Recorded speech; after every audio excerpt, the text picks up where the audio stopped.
लेहेर film प्रोडक्शननि बेनाराव दिहुननाय पंकज लाहारीनि दाहाल आबुं बर' सावथुननि प्रिमियार श'खौ तामुलपुर जिल्लानि सदर तामुलपुर घग्रा सकनि लेहराम बर' फोथाराव 12 सेप्तेम्बर अदेबानि मैयानि मोनाबिलि समाव मोनसे मेहेरगोनां हारिमुआरि हाबाफारिनि गेजेरजों दिन्थिफुङो। पारुल भराली बर'नि लेहेर फिल्म प्रोडक्शननि बेनाराव दिहुननाय पंकज लाहारीनि स्ट'री स्क्रिप्ट आरो दिथा होनाय दाहाल सावथुननि प्रिमियार दिन्थिफुंनायाव बर'फोरनि देंखोनि रानि सुलेखा बसुमतारी, बड' सिने आर्टिस्ट एस'सिएशननि गाहाय नेहाथारि गुरु पबित्र बर', BKWSनि लेङाइ गाहाय मावफुं सोद्रोमा रमिय' पि नार्जारी, तामुलपुरनि MLA जलेन दैमारी, BTCनि MCLA फारियै पबित्र बर', मन्टु बर', बर' सावथुन मुलुगनि बयजोंबो मिथिजानाय लिंसार ओम प्रकाश सुकबिर, हेलिना फुजि, लीना आरो गोबां महरगिरिफोरा बाहागो लादोंमोन। मख'नो गोनां बाथ्रादि दाहाल आबुं बर' सावथुननि प्रिमियार दिन्थिफुंनायखौ नायनो थाखाय तामुलपुर हालामजों लोगोसे गुबुन गुबुन जायगानि रोजा रोजा रायजो राजाफोरा फैदोंमोन। गुबुन फारसेथिं दाहाल सावथुननि प्रिमियार श' दिन्थिफुंनाय हाबाफारियाव बाहागो लानानै डाइरेक्टर पंकज लाहारी, फावखुंग्रि फुजि बसुमतारी, BKWSनि लेङाइ गाहाय मावफुं सोद्रोमा रमिय' पि नार्जारी आरो फैला जे बरगयारी मोना खौरांगिरिनि सिगाङाव ओरैबायदि फोरमायो। बयबो मिथिखागौ गोसोनि साननाय हनाय सिमां बेफोरखौ जाफुंसार होनो हायोब्ला लाखौहाय सुखु मोनो। दिनैनि थासारियाबो थिग बिदिनो आङो जा मोनसे थांखि लानानै नैबे सावथुनखौ खालामदोंमोन, माने बे थांखिखौ आङो जाफुंनाय बायदि मोनबाय। मानोना बेहाय गोबां नांगौनिख्रुइ बांसिन मानसिफोरा सावथुनखौ नायनो फैदों। बेहायनो बुजिनो हायो जे सावथुनखौ बेसे नायनो थाखाय हांखुर जानानै दङ। थारैनो आङो गोजोननाय मोनदों आरो गुबै फावखुंगुर हिसाबैथ' जोंहा लिंसार दङ, ओमफ्राय हेलिना दैमारी दङ, ओमफ्राय दङ जोंहा बिग्राय ब्रह्म, बे सेकेन्ड लिड रलखौ खालामदों। ओमफ्राय गोबां सिनियर आर्टिस्ट दंबावो आरो आङो बे सावथुनखौ लानानै माने मोनसे गेदेर सिमां दङ। बे सावथुना एक्सुवेलि बुंनो थाङोब्ला 4 बोसोर सिगांनो लिरनायमोन। गोबां खेब नाजासेयावबो बे सावथुनखौ माने खालामनो हानाय जायाखैमोन। 2-3 प्रडाक्शना बे सावथुनखौ लांदोंमोन, नाथाय सावथुननि टीमखौ नुनानै गोबाङानो फासायना थादोंमोन। जोबथियाव नैबे जा पारुल भराली मेमनि लेहेर फिल्म प्रडाक्शना सावथुनखौ नाजावबाय, बिसोर हागोन होननानै बुंबाय। आंबो आवगायबोबाय खालामनो थाखाय, खालामबायबो। दा बे सावथुननि गेजेरजों आङो बेखौनो बुंनो सानो, बेहाय एसे फिसा फिसा मेसेज दङ। बे मेसेजफोरखौ थारैनो पाब्लिकआ मोनगोन होननानै आं आसा थिदों आरो। माखौ बिथा खालामनानै नैबे फिल्मखौ लिरनाय जादों? बिथाया बे जोंनि हारिनि गेजेराव गोरोन्थि मावनाय होननाय मोनसे माबाया दङ आरो जोंनि हारिनि गेजेरावल' नङा, माने सोरबा सासे सुबुङा माने मोनसे गोरोन्थि मावफ्लाङोब्ला आरो समाजारि बेरेखा, बे पानिशमेन्टखौ जोङो माब्लाबा साना हसिया ओरैबायदि होयो जाय पानिशमेन्टनि थाखाय न'खरानो जोबस्रांलांनो गोनां जायो। आंनि साननायाव पानिशमेन्टआ ओरैबायदि जानांगौ जाय पानिशमेन्टखौ मोनोब्ला थारमाने दाय मावनाय न'खरा माने सोरांनि लामाजोंसो फैनो हायो। बे टीमखौ लानानै बे सावथुनखौ खालामनाय जादों आरो। दासिम बेसेबांसो पेन्डेल कमप्लिट जादों? पेन्डेलखौ आं थि बुंनो हाया, बेखौ जिहेथु प्रडाक्शननि मार्केटिं लेभेल डिपार्टमेन्टआ आलादा, बेखि आङो थिग मोजाङै नलेज गैया। थेवब्लाबो माने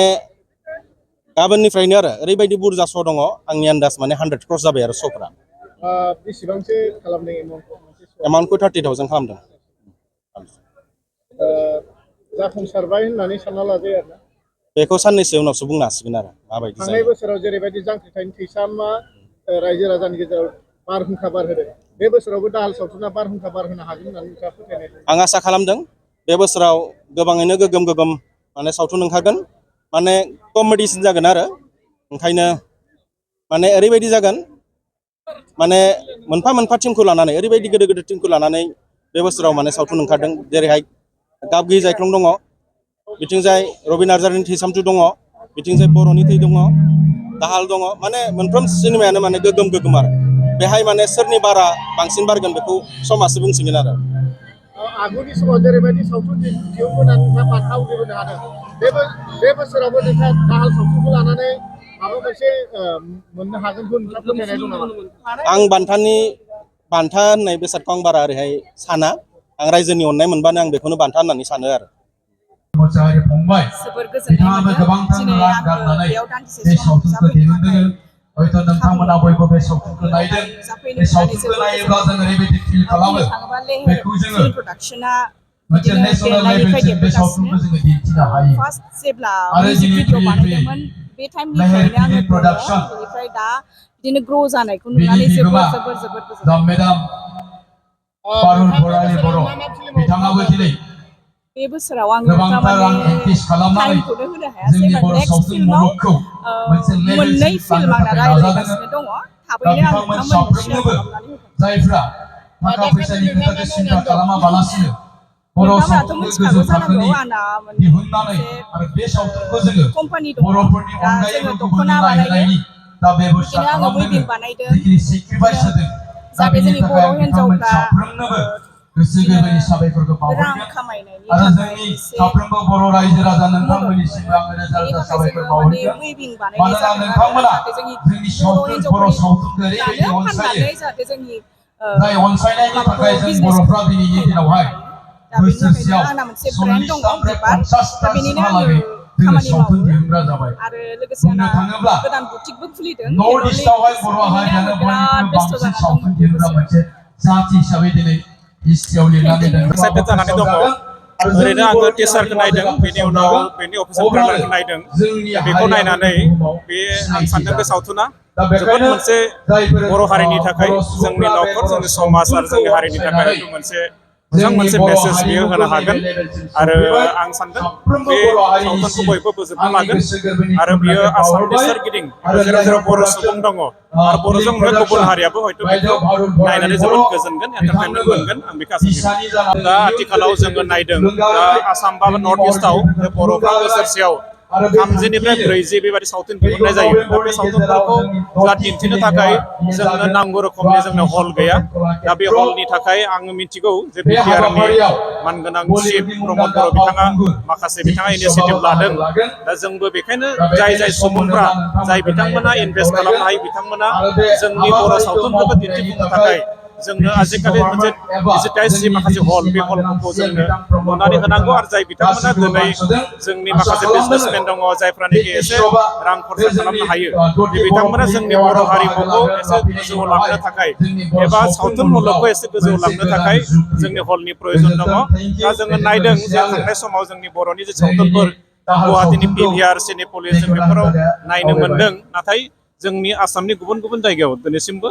जोङो बर' सावथुनखौ नायनो थाखाय थोजासे जोंनि हल गैया दा बे हलखौ लुफुंनो थाखाय जोंनि आसाम सरकार एबा भारत सरकारा एबा बिटिआर सरकारा जेरैबायदि बिथांमोना इनिसियेटिभ लानानै दिनै खामानि मावनायखौ जों खोनादों आरो बियो जायोब्ला गमामायैनो जोंनि बर' सावथुना मोनसे समाव मोजां मोनसे थासारिसिम जों सहैनो हागोन बिकेडब्लिउएसि खुंथायनिफ्राय माबायदि बिफाव लानो सानो जोंनियावथ' बाजेटआ बिदि फिसा थेवबो जोङो जोंनि हारिमुखौ जौगानो थाखाय बे सावथुनानो जा बा थियेटारानो जा बा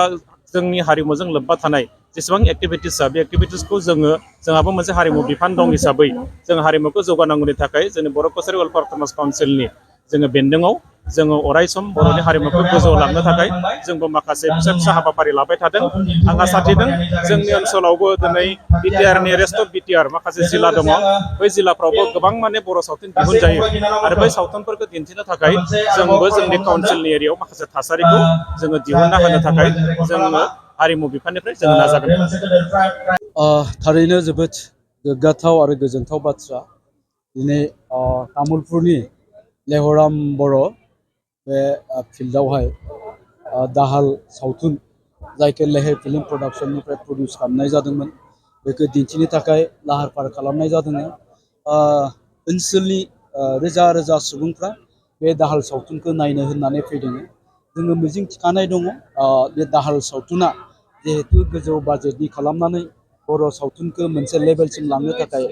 नाजानायनि थाखायनो दिहुनजानाय जादों थारैनो बे दाहाल सावथुनखौ नायनानै गासै रायजो राजाफ्रा गोजोननाय मोनगोन आरो बे सावथुननि गेजेरजों जोंनि बर'फोरनि गेजेराव दासिमबो थानाय फिसा फिसौ जायगायाव जों सुपारस्टिसन होननानै बुङो खाना फोथायनाय बे खाना फोथायनायफोरनिबो माखासे बेवहाय स्ट'रिखौ लानानै दिहुननाय जादों बे सावथुननि गेजेरजों जोंनि बर'फोरनि गेजेरावहाय माखासे मेसेज थांगोन आं आसा खालामदों बे सावथुना गासैबो रायजो राजाफोरजों अनसायजागोन आरो बे सावथुननि उननिफ्राय जोंनि बर' फिल्म जे बर' सावथुन मुलुग बे सावथुन मुलुगा मोनसे थाखोसिम मोनहैनो हागोन दिनैसिम गोबां बर' सावथुन ओंखारबाय नाथाय जागायजेननाय समाव जेरैबायदि आलायारन सावथुन ओंखारदों बे सावथुना जेरैबायदि भारत सरकारनि बान्था मोनो आरो बे लेभेलखौ दासिमबो बर' सावथुनखौ बान्था आवग्रिनो हानाय खाबुखौ नुनो मोनाखै बेनि खारना सावथुनखौ मोननै थाखोआव दिहुननाय जायो मोनसेया जाहैबाय कमार्सियेलनि थाखाय आरो मोनसेया जाबाय एवार्डनि थाखाय दा गुबै बाथ्राया जाहैबाय दिनै जोंनि गेजेरावहाय माखासे प्रडिउसारफोर जाय प्रडिउसारफ्रा गोबां थाखा गारनानै सावथुनखौ दिहुनो नाथाय गोबां समावहाय प्रडिउसारफ्रा बे सावथुन दिहुननायनि उनावहाय फैसाखौ मोनफिननो हाया दा बेनिखायनो जोंनि गोबां प्रडिउसारफ्रा दिनैनि दिनावहाय एवार्ड मुभि बानायनायनिख्रुइ कमार्शियेल मुभि बानायनायाव बांसिन गोसो होयो